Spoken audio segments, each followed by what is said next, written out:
Hello guys, welcome to my channel. So in this video we will discuss about the implication, converse, contrapositive. As you know, in the previous video we already discussed about the logics, negation, conjunction, disjunctions and exclusive or. So next topic is implication, that is fifth logic operator. So implication is also called the conditional statement. Here we have two conditions, two statements. First one denoted by the p variable and second proposition denoted by the q. So here you can see the sign of implies. P implies q. Okay. So what it mean? It means if p statement is true, then q also true. If P statement is false, then Q statement also false. Is it clear? Converse. Converse opposite of the implied statement. Then contrapositive. Here you can see the not operator. Inverse not P implies not Q. So all the conditions you can easily understand with the help of these example. So here you can see we have an example, that is if it rains today then I will stay at home. अगर आज rain होगी then मैं घर पे रहूँगा. ठीक है, suppose. तो here first statement P and second statement is Q.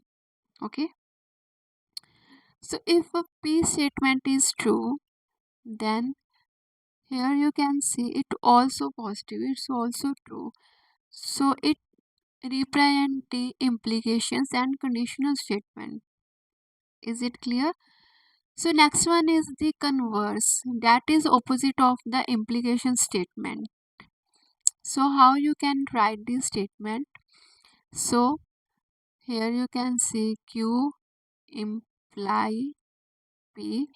If I will stay at home, if I will stay at home मतलब Q वाली जो स्टेटमेंट थी वो हमने आगे ले ली. ठीक है, देन मतलब अब जो इम्प्लाई वाला साइन है ये इट रेन टूडे, जो पी वाली स्टेटमेंट थी वो क्या आ गई, उसके पीछे आ गई. सो फर्स्ट भी क्लियर होगी, सेकंड भी. नेक्स्ट क्या है, कॉन्ट्रापोजिटिव. ठीक है, इसमें क्या है, ये नॉट स्टेटमेंट है, मतलब ये वाली स्टेटमेंट का बिल्कुल ऑपोजिट, मतलब नेगेटिव वे में हम कैसे लिखेंगे इसको. If I will stay at home, तो नेगेटिव इसका क्या आएगा, if I will not stay at home then it does not rain today. Clear.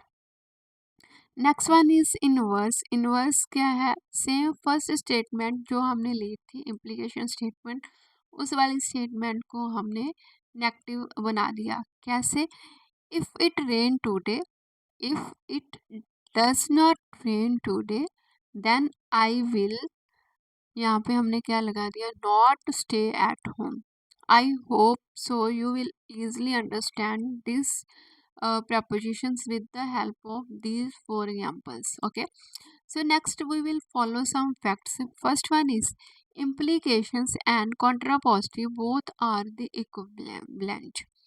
How it means, so here you can see the implication and here you can see the contrapositive. Implications and contrapositive, so both are equal, मतलब दोनों का ही मतलब same है. मतलब अगर इसमें हम देखो with the help of truth table आपको इजीली समझ आ जाएगा कि क्या मतलब है. So here we can see we have two proposition, first denoted by P and second denoted by Q. Clear. So here we can see the four possibilities, every conditions. जहाँ तो हो सकता है दोनों ट्रू हो, जहाँ हो सकता है एक ट्रू एक फॉल्स हो, या फर्स्ट वन फॉल्स हो सेकंड ट्रू हो, या दोनों फॉल्स हो. यही फोर पॉसिबिलिटीज़ होती हैं प्रपोजिशंस में. हम वही पॉसिबिलिटीज़ के बारे में फाउंड आउट करते हैं, discrete mathematics all about this possibilities. Okay, so next हमने ले लिया नॉट पी. नॉट पी का मतलब क्या है, अगर बिल्कुल ऑपोजिट होएगा पी के। अगर पी ट्रू होएगी तो नॉट पी क्या होएगा, फॉल्स। सिमिलर होएगा नॉट क्यू के साथ। अगर क्यू ट्रू होएगी तो नॉट क्यू क्या होएगी, इसके ऑपोजिट होएगी। Is it clear? फर्स्ट हम कंडीशन देखते हैं, पी इम्प्लाई क्यू। देखो यहाँ पे हमने पढ़ा था पी इम्प्लाई क्यू। इसको मैं थोड़ा सा रब कर देती हूँ ताकि आपको इजली समझ आ जाए व्हाट आई एम सेइंग।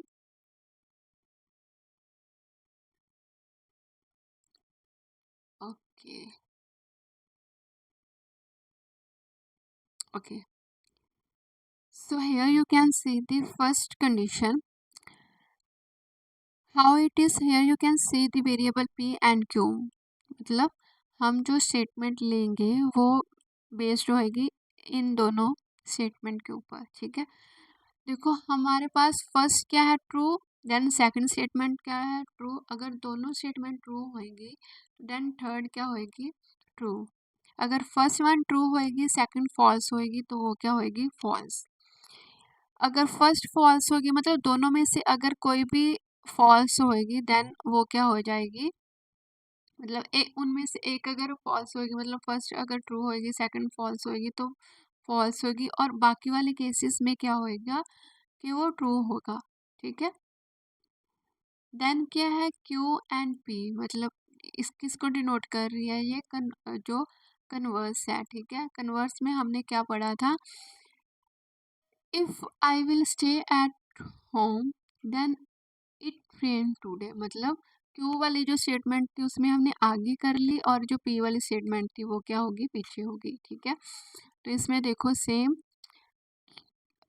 अगर दोनों ट्रू होंगी ट्रू होएगी, मतलब सिमिलर है। अगर मतलब ये वाली चीज़ यहाँ चल गई, ये वाली चीज़ यहाँ चल गई। अब इस वाले में क्या है, फर्स्ट फॉल्स है तो सेकंड ट्रू है, तो सब कुछ सेम वही है, सिर्फ ये चीज़ें क्या होगी, चेंज होगी, क्योंकि हमारी जो फर्स्ट स्टेटमेंट है वो फॉल्स, इसमें फर्स्ट स्टेटमेंट जो होगी वो क्यू वाली साइड, क्यू वाला ले लिया क्योंकि फर्स्ट स्टेटमेंट फॉल्स है, तो सेम वो क्या होगी, दोनों के ये सेम ऑपोजिट होएंगे, बाकी सारा क्या होएगा, सेम होएगा।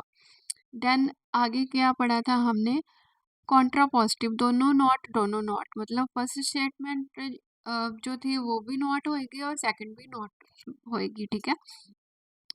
तो वो हम पढ़ लेते हैं क्या है इसमें।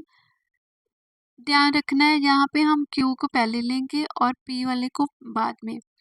अगर दोनों ट्रू होएंगी देन ट्रू होएगा, अगर दोनों फॉल्स होएंगी देन ट्रू होएगा। सेम सभी में बिल्कुल ये चीज़ सेम ही है, ठीक है। अब फर्क किस चीज़ का है, फर्क इस चीज़ का है, अगर ये मतलब ये हम इस यहाँ पे देखेंगे क्योंकि यहाँ पे नॉट की बात कर रहे हैं हम, ठीक है। तो देखो यहाँ पे क्या सीन हो रहा है, अगर फर्स्ट ट्रू होएगी सेकंड फॉल्स होएगी तो देन क्या होएगा, फॉल्स। अगर फर्स्ट फॉल्स होएगी सेकंड ट्रू होएगी तो वो क्या होएगा, ट्रू। इम्प्लीकेशन और कॉन्ट्रा पॉजिटिव में बिल्कुल सेम सेम आ रहा है, देखो ये वाली रो भी सेम है, ये वाली रो भी बिल्कुल सेम आ रही है, ध्यान से देखो आप। और जो कॉन्ट्रा पॉजिटिव है उसकी रो भी क्या है, सेम है। Implication and contra positive are equivalent, दोनों का क्या है आंसर, जो रिजल्ट आ रहा है बिल्कुल सेम है, ठीक है। Converse and inverse both are the equivalent, ठीक है। कन्वर्स में हमने जो चीज़ पढ़ी थी, देखो true true false true, true true false true, दोनों क्या है, एक दूसरे के इक्विवेलेंट है। Is it clear? Neither converse और ना तो मतलब वही चीज़ है कि ना, अब यहाँ पे ट्रू है ये फॉल्स है तो इक्विवेलेंट नहीं हो सकते। ना तो कन्वर्स और इनवर्स ये स्टेटमेंट फर्स्ट वाली स्टेटमेंट के कभी भी इक्विवेलेंट नहीं हो सकते। Is it clear? सिंपल, इसमें इम्प्लीकेशंस में हमने इतना ही पढ़ना था, बहुत सिंपल सा टॉपिक था। अगर आपको समझ आ गया हो देन प्लीज़ मेरे चैनल को सब्सक्राइब करना मत भूलना। Thank you so much.